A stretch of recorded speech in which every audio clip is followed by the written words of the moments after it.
더운 여름날의 늦은 오후, 하박시의 작은 거리 문 틈새로 옅은 노란 햇살이 스며들었습니다. 오래된 벽돌 보도 위에는 오토바이들이 나란히 주차되어 있어 분주한 도시 생활의 생생한 모습을 그려내고 있습니다. 모퉁이에 있는 작은 식당 안에서는 오토바이 경적 소리와 배달 소리 같은 것이 울려 퍼졌습니다. 향기로운 포 냄새가 공기 중으로 퍼지고 손님들의 중얼거림과 어우러져 평화로운 일상의 풍경을 연출하면 공간은 더욱 평화롭고 아늑해진다.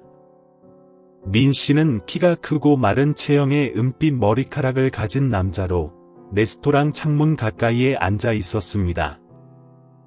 그의 몸매는 말랐고 수년간의 노동으로 손은 굳어 있었습니다.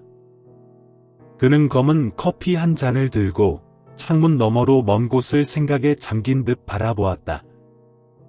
마치 과거의 추억을 떠올리는 듯했다.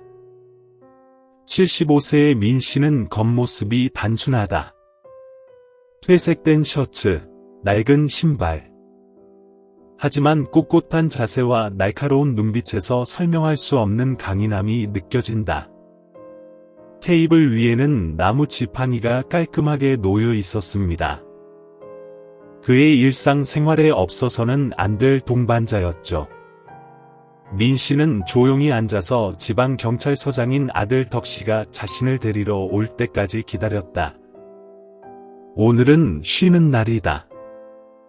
덕은 바쁜 하루를 보낸 후 아버지와 저녁을 먹기로 약속했다. 식당 문이 갑자기 열리면서 밖에서 차가운 바람이 불어왔다. 두 남자가 들어왔고 그 공간의 평화는 깨졌습니다. 헝이라는 이름의 키가 큰 남자는 근육이 강화되었고 바지를 걷어 올리고 팔에는 붉은 용 문신이 새겨져 있다. 나머지 한 사람인 남은 키가 작았지만 교활한 눈매와 사악한 미소를 지었다. 두 작품 모두 오만함과 폭력성을 풍긴다. 그들의 등장으로 레스토랑 안의 분위기는 금세 무겁고 긴장되었다. 험은 식당을 둘러보다가 재빨리 민 씨에게 발걸음을 멈췄다. 저 노인은 낯익은데 꽤 오래전에 은퇴하신 모양이군요. 그는 큰 소리로 웃으며 더 가까이 다가갔다. 민 씨는 가게에 있는 다른 사람들의 불편한 표정을 무시한 채 그저 가볍게 커피를 한 모금 마셨다. 남은 고개를 끄덕이며 동의했다. 당신의 부드러운 얼굴을 보면 당신은 주머니에 수십만 원이 있고 감히 그것을 쓸 수 없을 겁니다. 왜 우리에게 커피 사줄 돈을 주지 않으세요? 민 씨는 두 사람을 바라보며 아무 말도 하지 않고 그저 커피를 계속 마셨다. 그의 침묵은 헝을 불편하게 만들었다. 그는 손을 테이블에 내리치자 컵이 흔들렸다. 이봐요, 노인님. 제가 당신에게 말하고 있는 거요. 그렇게 차갑게 대하지 마세요. 민 씨로부터 아무런 응답도 받지 못하자 남은 비웃었다. 그 사람 귀머거리야? 그 막대기로 때려보지 그래? 그들의 악의에 찬 웃음소리가 울려 퍼졌지만 선술집 안 사람들은 감히 소리를 내지 못했다. 그들은 공경에 처할까봐 고개만 숙였습니다. 일부 손님은 조용히 식당을 나가기도 했습니다. 험은 민 씨의 나무 막대기를 집어 앞뒤로 흔들었다. 이 막대기는 꽤 보기 좋지만 너무 낡았어. 새 막대기를 사도록 도와드릴까요? 그러고 나서 그는 식당에 있는 모든 사람의 놀란 눈앞에서 막대기를 부러뜨렸습니다. 말은 딱딱거리는 소리가 났지만 민 씨는 여전히 반응하지 않고 그저 깊고 예측할 수 없는 눈으로 흉을 바라보았습니다. 이게 뭐야? 그 노인은 너무 무서워서 아무 말도 못하는 거야. 남은 다시 크게 웃었지만 갑자기 마음이 약간 불편해졌다. 민 씨의 눈은 마치 노인이 두려워하지 않고 평가하고 있는 것처럼 자신을 이용하게 만들었다. 히트, 헝은 뒤로 물러나며 비웃었다. 좋아. 더 이상 재밌는 건 그만하고 재밌게 가게에서 뭔가 부수고 가자. 그는 근처의 의자를 넘어뜨려 주변 손님들을 놀라게 했지만 민 씨는 그 자리에 앉아 꼼짝도 하지 않았습니다. 그가 무슨 생각을 하고 있는지 아무도 모른다. 이야기는 여기서 시작됩니다. 작은 포 식당의 비좁은 공간에서 폭풍이 일어나려고 합니다. 작은 레스토랑 안은 무거운 분위기로 가득 차 있었다. 두 갱스터가 건물을 파괴한 후 의자들이 뒤집히고 테이블이 쓰러졌습니다. 민 씨는 여전히 움직이지 않고 앉아 있었고 화가 나지도 않았고 두려워하지도 않는 차분한 모습이었습니다.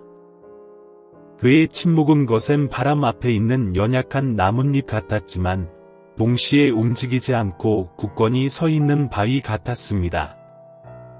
헝과 남은 식당에 남은 손님들에게 두려운 표정을 남긴 채 떠났다. 아무도 아무 말도 하지 않았어요. 그들은 방금 굴욕을 견뎌낸 노인인 민 씨를 동정과 걱정의 눈빛으로 바라보았습니다. 하지만 그들은 그 남자가 훨씬 더 힘든 삶을 살아왔다는 걸 몰랐습니다. 아직 유튜브 채널을 구독하지 않으셨다면 구독하고 알림종을 켜두시면 최신 영상을 놓치지 않으실 수 있습니다. 나뭇잎 위로 떨어지는 비소리와 민씨 팀인 특공대원들의 거친 숨소리가 뒤섞였다.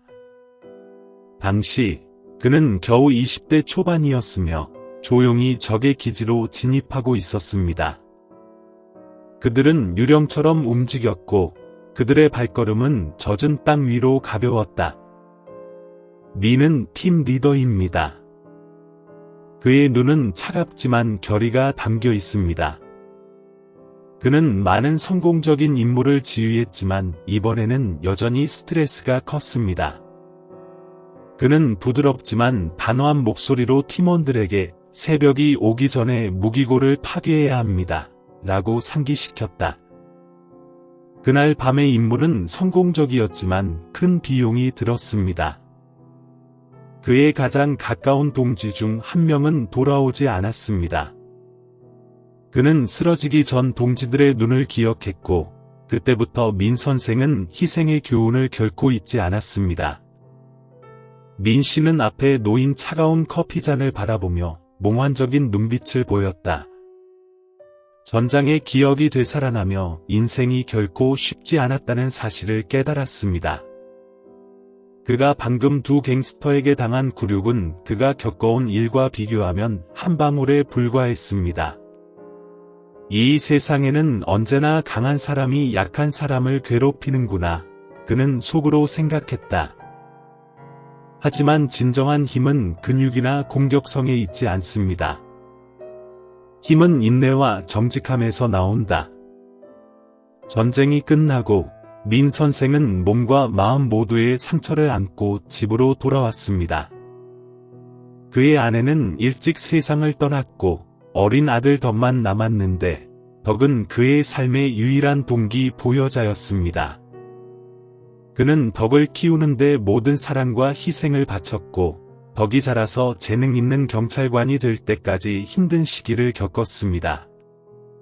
덕은 민 씨의 가장 큰 자랑이지만 그는 항상 아들에게 경찰관의 강점은 권력뿐만 아니라 공정성과 정직성에도 있다고 일깨워줍니다. 당신은 악에 맞서 강할 수 있지만 약자의 고통에 대해서는 부드러워야 합니다. 그는 한때 이렇게 말했습니다. 민 씨는 식당을 둘러보며 깊은 슬픔을 느꼈다. 헝과 남이라는 두 갱스터는 그가 거의 알지 못하는 사회의 상징이다. 오래된 도덕적 가치가 침식되고 있는 것 같습니다. 하지만 그를 가장 아프게 한 것은 주변 사람들의 침묵, 낮아진 시선, 조용히 떠나는 발소리였다. 그는 그들을 비난하지 않는다. 그는 두려움이 인간 본성의 일부라는 것을 이해했습니다. 그는 인간의 능력에 의문을 제기했지만 침묵이 습관이 되면 사회의 심장부에서 악이 더욱 강해진다는 사실도 알고 있었습니다. 여전히 신앙이 불타는 미는 아들 둑이 악이 자유롭게 퍼지는 것을 허용하지 않을 것이라는 것을 알았습니다. 그는 둑이 나타날 것을 기다렸는데 둑은 단지 아들일 뿐만 아니라 정의의 상징이기도 했습니다. 하지만 그는 정의가 실현되기 전에 인생은 항상 사람들에게 인내하고 기다리라고 강요한다는 것도 알고 있었습니다.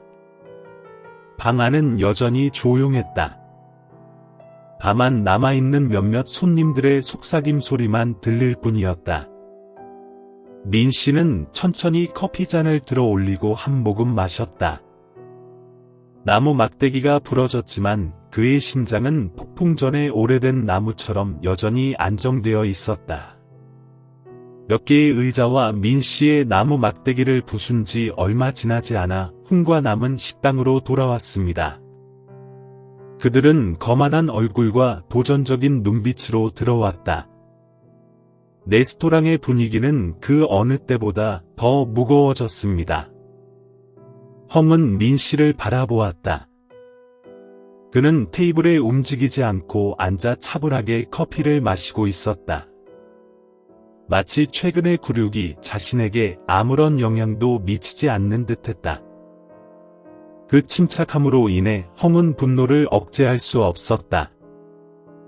그는 그에게 곧장 다가가서 민 씨의 어깨를 두드렸습니다.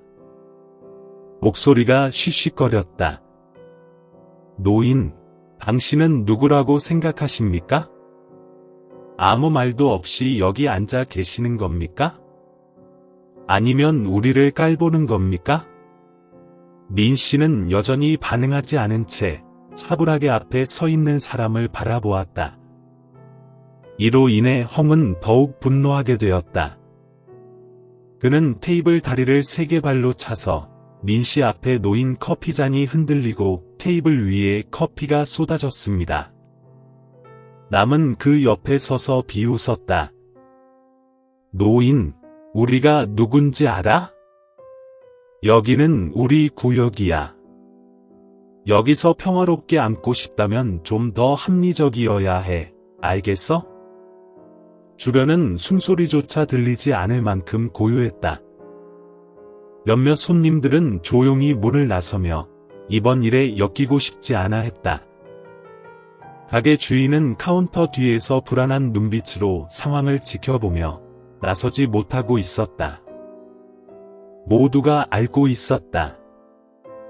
흥과 남은 이 지역에서 악명 높은 깡패로 보호비를 요구하거나 고리대금을 빌려주는 자들이었다. 그들에게 저항하는 것은 곧 스스로 화를 자초하는 것과 다름없었다. 한 젊은 여성이 옆 테이블에서 남편에게 작은 소리로 말했다. 우리 경찰에 신고하자. 하지만 남편은 고개를 저으며 아내의 손을 잡고 가게를 떠났다. 흥은 점점 인내심을 잃어가며 옆에 있던 의자를 들어 바닥에 세게 내리쳤다. 크게 울리는 소리에 가게 안은 긴장감이 감돌았다. 남도 지지 않고 한 테이블을 뒤엎어 위에 있던 접시와 그릇이 깨지며 산산조각이 났다. 이봐, 노인네. 정말 말 못해? 아니면 누군가 구해주러 오기를 기다리는 거야? 남은 민 씨의 얼굴 가까이 다가가 위협적인 목소리로 물었다. 하지만 민 씨의 눈빛은 흔들림이 없었다. 그는 천천히 커피잔을 내려놓고 남의 눈을 똑바로 바라보았다. 그의 눈빛에는 한편으로는 위험 있는 평정심과 다른 한편으로는 조용한 경고의 메시지가 담겨 있었다. 그 순간 가게 문이 다시 열리며 전혀 다른 기운이 스며들었다. 독이 들어왔다. 잘 다려진 경찰 제복을 입고 한눈에 방 안의 상황을 훑어본 뒤 아버지를 발견했다. 아버지, 독은 낮고 명확한 목소리로 불렀다. 그는 방을 빠르게 둘러보며 상황을 파악했다. 엉망이 된 테이블과 의자, 두려움에 떠는 손님들, 그리고 아버지 앞에서 험악한 표정을 짓고 있는 두 남자. 흥과 남은 순간 얼어붙었다. 몇 초가 지나서야 방금 들어온 사람이 누구인지 깨달았다. 도 뉴스에 자주 등장하는 도청 경찰국장, 그리고 그들이 가장 마주치고 싶지 않은 인물이었다. 남은 더듬거리며 말했다. 당신은? 독은 아버지 쪽으로 다가가 그의 어깨에 손을 얹었다. 그리고 반항적인 두 사람을 바라보며 걱정스러운 눈빛이 분노로 바뀌었다. 여기서 무슨 짓을 하고 있는 겁니까? 답을 기다리지 않고 그는 가게 주인에게 돌아서서 말했다. 지금 바로 지역 경찰을 부르세요. 이 사건을 즉시 처리하겠습니다. 흥은 애써 침착을 되찾으려 하며 비웃는 듯한 목소리로 말했다. 독 국장님, 우리는 그냥 좀 장난친 겁니다. 별일 아닙니다. 하지만 독은 그의 말을 끊었다. 장난? 가게를 난장판으로 만들고 사람들을 위협하고 연세 드신 분을 괴롭히는 게 장난입니까? 그의 눈빛은 한층 더 날카로워졌다. 남은 한 걸음 물러서며 변명하려 했지만 독이 다시 말을 잘랐다. 더 말하지 마십시오. 당신들은 자신이 저지른 행동에 대해 대가를 치르게 될 겁니다. 곧 지역 경찰이 도착했고 두 깡패는 수갑을 차고 가게 밖으로 끌려나갔다. 그들을 지켜보던 손님들과 가게 주인은 놀라움과 통쾌함이 뒤섞인 표정을 지었다. 몇몇 손님들은 자리에서 떠나지 않고 그 상황에 대해 서로 수군거리기 시작했다. 독은 아버지의 커피잔을 주워 바로 세우며 말했다. 아버지, 늦어서 죄송합니다. 민 씨는 아들을 바라보며 미소 지었다. 그의 눈에는 자랑스러움이 반짝였다. 너는 정말 잘했다, 독아. 밖에서는 경찰차의 사이렌 소리가 날카롭게 울렸다. 흥과 남은 수갑을 찬 채 고개를 숙이고 차로 이송되었다. 더 이상 그들의 교만한 태도는 찾아볼 수 없었다. 이제 남은 것은 두려움과 당혹감뿐이었다. 밖에 모여든 사람들은 사건을 전해 듣고 웅성거리기 시작했다. 저런 자들이 잡혀가는 건 당연한 일이야. 얼마나 많은 사람들을 괴롭혔는지. 중년의 한 남자가 크게 말했다. 그의 말에 주변 사람들이 고개를 끄덕이며 동의했다. 맞아요. 우리 집도 그들에게 협박받아 돈을 빌려야 했어요. 갚지 못하면 가게를 부쉈다니까요. 또 다른 여성이 덧붙였다. 그녀의 목소리에는 아직 두려움이 묻어 있었다. 아직 유튜브 채널을 구독하지 않으셨다면 구독하고 알림종을 켜두시면 최신 영상을 놓치지 않으실 수 있습니다. 독은 가게를 나서며 군중을 향해 또렷하게 말했다. 목소리를 내주셔서 감사합니다. 만약 두 사람에게 피해를 입으신 분이 있다면 경찰서에 와서 신고해 주십시오. 철저히 조사하고 처리하겠습니다. 그의 말은 많은 이들에게 안도감을 주었다. 사람들은 삼삼오오 모여 대화를 나누며 서로 용기를 북돋웠다. 레스토랑 내부에서 득은 경찰팀에게 현장을 기록하도록 지시했다. 부서진 의자에서부터 민 씨의 부러진 나무 막대기까지 모든 세부 사항이 꼼꼼히 기록되었다. 레스토랑 주인과 남아있는 손님들로부터 진술을 받아오세요. 라고 그는 지시했다. 가게 주인인 탐 씨는 걱정 가득한 얼굴로 말했다. 그놈들이 자주 와서 보호비를 요구하곤 했습니다. 오늘은 이렇게 난동까지 부리니 정말 더는 참을 수 없습니다. 득은 고개를 끄덕이며 수첩에 빠르게 몇 가지를 적었다. 그는 이것이 단순한 폭행 사건이 아니라 더 큰 범죄 그림의 일부분이라는 것을 이해하고 있었다. 헌과 남은 경찰서로 이송되어 초동 조사에서 자신들의 불법 활동에 대해 일부 자백하기 시작했다. 일은 고리 대금업과 재산 파괴 협박에 이르기까지 여러 범죄 행위에 대해 털어놓았다. 그들의 범죄 목록은 점점 길어졌다. 한편 현장에서는 많은 주민들이 계속 신고를 하기 위해 찾아왔다. 근처에서 자동차 수리점을 운영하는 한 남자는 몇 달 전 자신이 이들에게 매달 돈을 내라는 요구를 받았다고 이야기했다. 제가 거절하자 그놈들이 밤중에 제 가게 유리창을 부숴버렸습니다. 그는 감정이 북받친 목소리로 말했다. 득은 이번 사건이 단순한 식당 내 말다툼이 아니라 지역 사회 전체에 영향을 미치는 심각한 문제로 발전했다고 느꼈다. 사건 기록이 상급기관으로 전달되면서 득은 압력을 받기 시작했다. 몇몇 동료는 이 두 폭력배를 기소하는 일이 그들의 배후 세력에 영향을 미칠 수 있다고 암시했다. 득 형사님도 아시잖아요. 저놈들이 그냥 그렇게 할 수 있는 게 아니에요. 좀 더 신중히 생각해 보시는 게. 그러나 득은 단호했다. 그는 동료를 똑바로 바라보며 단호하게 말했다. 법은 타협할 여지가 없습니다. 우리가 악에 굴복한다면 누가 시민들을 보호하겠습니까? 내부의 압박은 오히려 득의 결심을 더 강하게 만들었다. 그는 이것이 단순한 법적 싸움이 아니라 자신의 용기와 도덕성을 시험하는 도전이라는 것을 알고 있었다. 이 사건은 곧 소셜미디어에서 빠르게 퍼져나갔다. 헌과 남이 수갑을 찬 채 경찰에 연행되는 영상은 수천 번 공유되었다.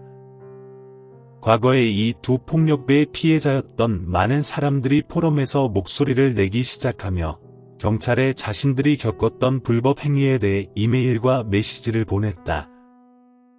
제발 엄격하게 처벌해주세요. 우리는 그들을 너무 오래 참아왔습니다.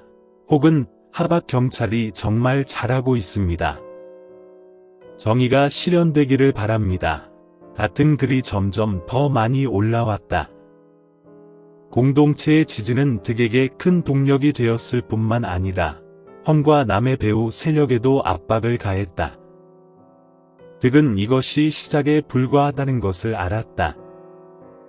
헌과 남의 범죄는 빙산의 일각일 뿐일 것이다. 그러나 그는 주저하지 않았다. 아버지와 공동체, 그리고 정직한 동료들의 지지로 득은 정의를 실현하기 위해 끝까지 갈 준비가 되어 있었다. 재판 전 며칠 동안 조사팀은 쉬지 않고 일했다. 득은 사건 파일의 모든 세부 사항을 직접 검토했다. 증인의 진술, 현장 사진, 헌과 남의 범죄 기록까지 모두 확인했다. 그는 정의를 얻기 위해서는 어떤 실수도 용납될 수 없음을 알고 있었다. 모든 것이 명확하고 법의 빈틈을 허용하지 않도록 해야 했다. 마지막 회의에서 득은 팀원들에게 말했다. 모든 증거가 철저히 검증되었는지 확실히 해야 합니다.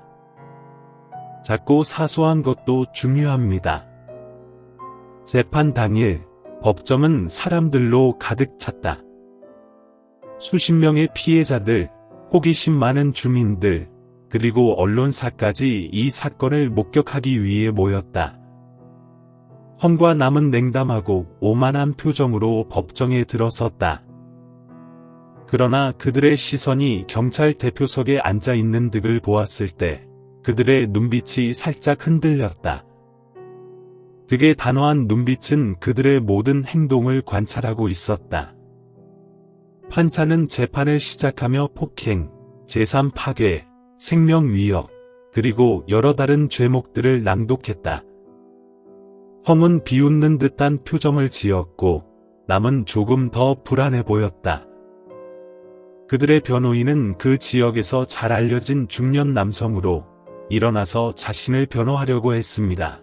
제 의뢰인은 심각한 해를 끼칠 의도 없이 무분별하게 행동했습니다. 그들은 모두 어려운 환경에서 왔고 버림받았습니다. 사회에 의해 법원이 관대함을 고려하기를 바랍니다. 이러한 변론은 독일 법무팀에 의해 즉시 반박되었습니다. 그들은 두 피고인의 행위를 각각 명확하게 제시했고 확실한 증거도 제시했습니다. 증인들은 한 명씩 소환되었습니다. 식당 주인인 탐 씨가 첫 번째였습니다. 그의 목소리는 떨렸지만 단호했다. 그들은 자주 여기 와서 보호비를 내라고 강요하고 그렇지 않으면 가게를 파괴할 거야. 이번에는 물건을 파괴했을 뿐만 아니라 무고한 노인을 위협하기도 했어. 다음은 젊은 여성, 싱글맘의 증언입니다. 그녀는 눈물을 흘리며 회상했습니다. 그들은 제 집에 와서 터무니없이 높은 이자율로 돈을 빌리라고 강요했어요. 제가 갚을 수 없게 되자 그들은 문을 두드리며 심지어 제 아이를 해치겠다고 위협했어요. 이와 같은 각종 증언들은 형과 남의 이미지를 망치로 내려치는 듯한 효과를 냈습니다. 법정에 모인 군중은 수군거리며 두 갱스터를 경멸의 눈빛으로 바라봤습니다. 재판 중간, 법정 전체에 영상 하나가 상영되었습니다.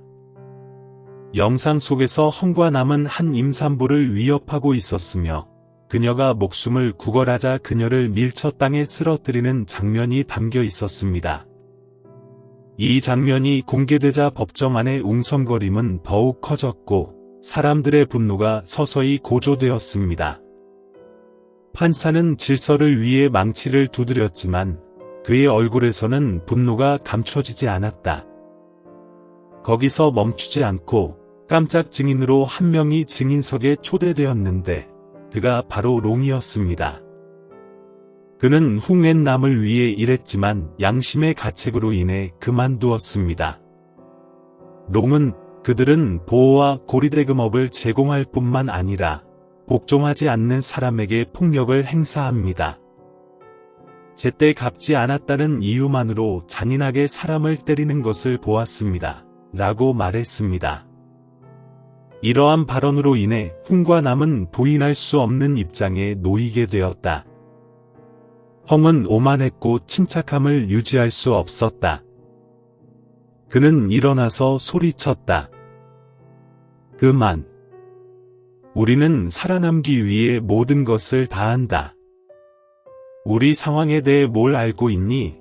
판사는 그에게 조용히 있으라고 큰 소리로 망치를 두드렸지만 그 분노에 찬 자백은 그에게 불리한 또 다른 증거가 되었습니다. 남은 반대로 고개를 숙였다. 질문을 받자 그는 눈물을 터뜨리며 자신의 모든 죄를 인정했다. 제가 틀렸고 우리가 틀렸습니다. 용서해 주세요. 아직 유튜브 채널을 구독하지 않으셨다면 구독하고 알림종을 켜두시면 최신 영상을 놓치지 않으실 수 있습니다. 몇 시간의 토론 끝에 판사는 판결을 발표했습니다. 각 피고인은 10년 가까운 징역형을 선고받았고 피해자들에게는 막대한 금전적 보상이 주어졌습니다. 그는 판결문에서 이러한 행위는 법을 위반할 뿐만 아니라 사회의 정의에 대한 신뢰를 훼손합니다. 이 판결은 법을 무시하는 사람들에게 경고입니다. 라고 강조했습니다. 법원 밖의 사람들은 판결을 듣고 박수를 쳤다. 두 갱단원의 희생자가 된 한 노인 여성은 처음으로 정의가 정말 존재한다는 걸 느꼈어요. 라고 감정에 북받쳐 말했다. 민 씨는 법정 구석에 조용히 앉아 가볍게 고개를 끄덕였다. 굴욕적인 순간이 있었음에도 불구하고 그는 결코 분노를 느낀 적이 없었다. 그의 눈은 자랑스러운 마음으로 아들을 따라갔다. 헝과 남의 뒤에서 감옥 문이 쾅 닫혔다. 차가운 시멘트 바닥에는 사슬이 덜그럭거리는 소리가 울려 퍼졌다. 한때 많은 사람에게 악몽과도 같았던 두 갱스터가 이제는 그저 죄수일 뿐이 됐습니다. 헝은 여전히 도전적인 태도를 유지한 채 아무 말도 하지 않고 감옥에 들어갔다. 그는 다른 수감자들을 도전적인 눈빛으로 바라보았는데 마치 자신이 쉽게 제압당하지 않는다는 것을 강조하려는 듯했다. 하지만 밤이 되어 감옥방의 희미한 빛이 벽에 그림자를 들이우자 그는 철제 침대에 꼼짝도 하지 않고 누워 텅 빈 눈으로 천장을 올려다보았다. 재판의 기억, 사람들의 비난, 그들의 경멸적인 눈빛이 계속해서 그의 머릿속을 스쳐 지나갔다. 남은 달랐다. 수감 첫날부터 그는 자신을 숨기며 말수가 줄어들었다. 그의 얼굴에는 더 이상 오만함이 보이지 않았고 내심 깊은 후회와 고통이 서려 있었다. 그는 일기 쓰기를 시작하며 자신의 과거 잘못과 감정을 마주하려 노력했다. 판결 소식은 지역뿐만 아니라 언론 매체에도 빠르게 퍼졌다. 정의가 실현되다 혹은 두 갱스터의 종말이라는 제목의 기사들이 신문과 온라인에 빈번히 등장했다. 하박의 주민들은 안도의 한숨을 내쉬며 잃었던 안정감을 서서히 되찾았다. 작은 가게를 운영하며 헝과 남에게 보호비를 강요받았던 한 씨는 인터뷰에서 이렇게 말했다. 우리는 아무도 우리를 도와줄 수 없을 거라고 생각했어요. 하지만 지금은 법이 우리를 정말로 보호해준다고 믿습니다.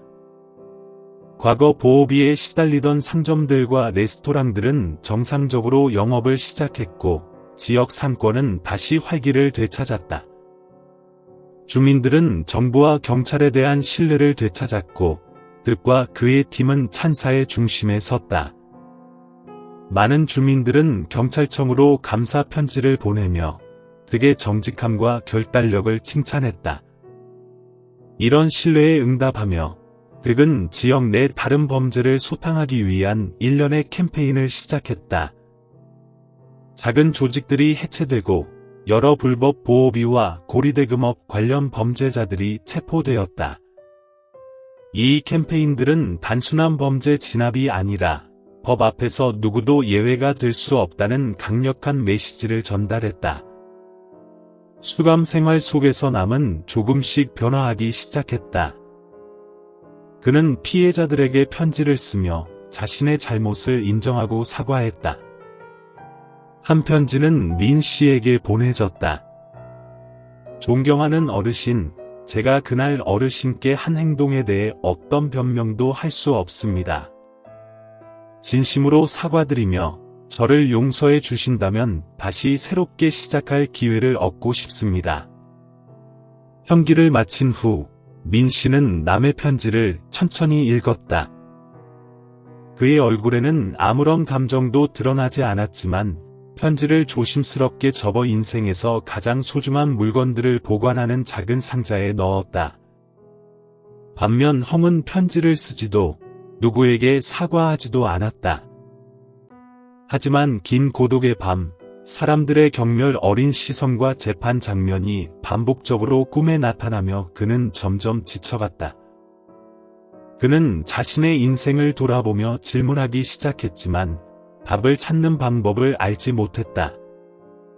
이 사건 이후 많은 주민들은 불의에 맞설 용기를 얻었다. 가게와 상점들은 보호비 요구를 당당히 거절하기 시작했고 지방정부는 주민들의 태도 변화를 확인하며 이를 삶의 질 향상을 위한 개혁의 동력으로 삼았다. 과거 악의 세력에 두려워하던 사람들은 이제 용기를 내어 목소리를 높이면 법이 자신들을 지켜줄 것이라는 믿음을 가지게 되었다. 어느 날 오후, 민 씨와 득은 공원 벤치에 나란히 앉아 있었다. 아이들이 주위에서 뛰놀고 공기는 상쾌하며 평화로웠다. 정말 잘했구나. 득아, 민 씨가 먼 곳을 바라보며 말했다. 하지만 알다시피 정직함을 지키는 것은 쉬운 일이 아니란다. 언젠가 너도 압박과 유혹을 마주하게 될 거야. 그때는 정의란 힘이 아니라 책임이라는 것을 기억해라. 득은 고개를 끄덕이며 깊은 목소리로 대답했다.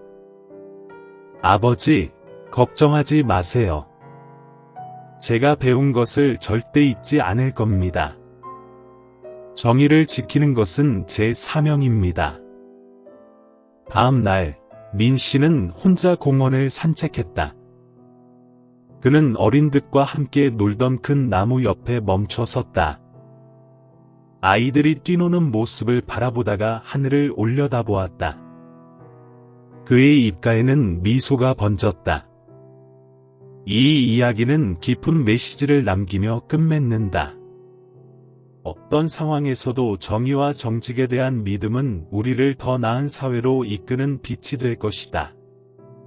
아직 저희 유튜브 채널을 구독하지 않으셨다면 구독 버튼을 누르고 알림 설정을 하여 최신 영상을 놓치지 않길 권장합니다.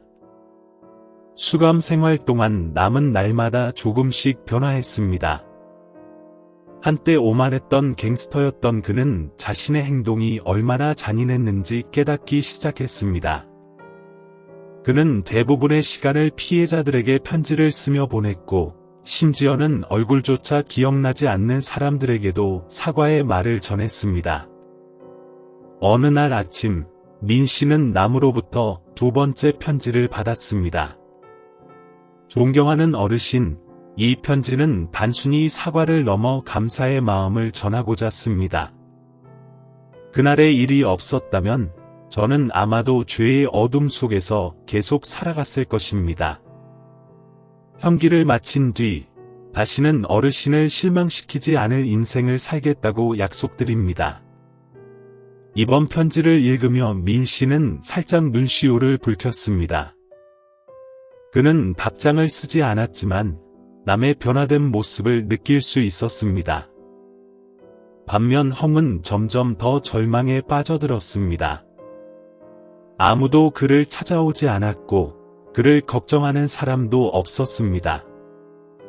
그는 자신이 살아온 삶에 대해 회의감을 느끼기 시작했고 자신이 했던 모든 일이 무의미한 파괴였는지 자문했습니다.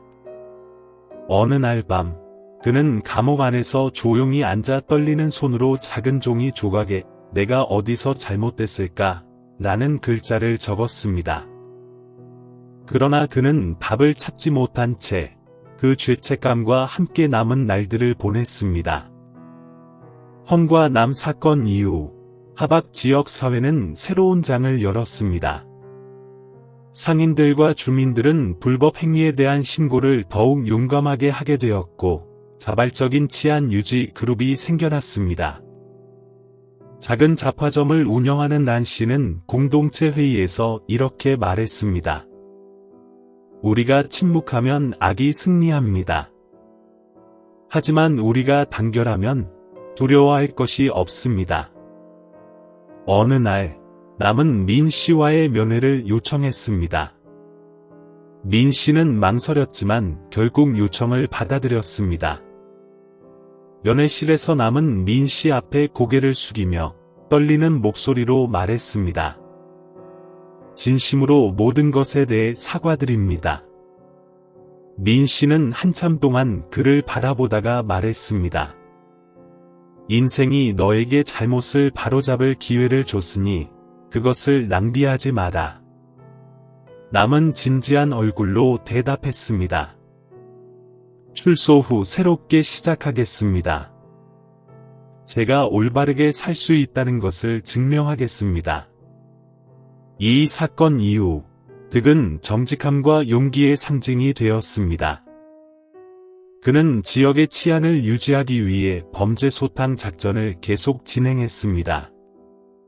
정의는 단순히 범죄자를 체포하는 것만이 아닙니다. 모든 사람이 보호받고 있다고 느낄 수 있는 사회를 만드는 것입니다. 그의 리더십 아래 하박의 범죄율은 크게 감소했고 주민들은 경찰에 대한 신뢰를 더욱 갖게 되었습니다.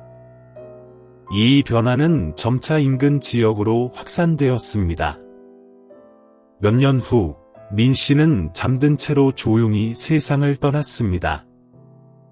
그의 죽음은 소박한 삶처럼 평온했지만 그를 사랑했던 사람들의 마음 속에는 깊은 흔적을 남겼습니다. 득은 아버지의 장례식을 따뜻하면서도 엄숙하게 치렀습니다. 아버지의 묘지 앞에서 마지막으로 서 있던 득은 손을 묘비에 얹고 속삭였습니다. 아버지가 믿으셨던 것을 제가 지켜나갈 것을 약속합니다. 그날 하박의 작은 언덕 위에서 바람은 푸른 나무가지 사이로 불어왔습니다. 득은 평화로운 도시를 내려다보며 미소를 지었습니다. 그의 눈빛에는 흔들림 없는 결의가 담겨 있었습니다. 이 이야기는 강력한 메시지로 마무리됩니다. 정의에 대한 믿음과 변화의 시작은 용기 있는 사람들에게서 비롯됩니다. 속죄, 관용, 그리고 옳은 것을 지키고자 하는 의지는 더 나은 사회를 만드는 기초가 됩니다.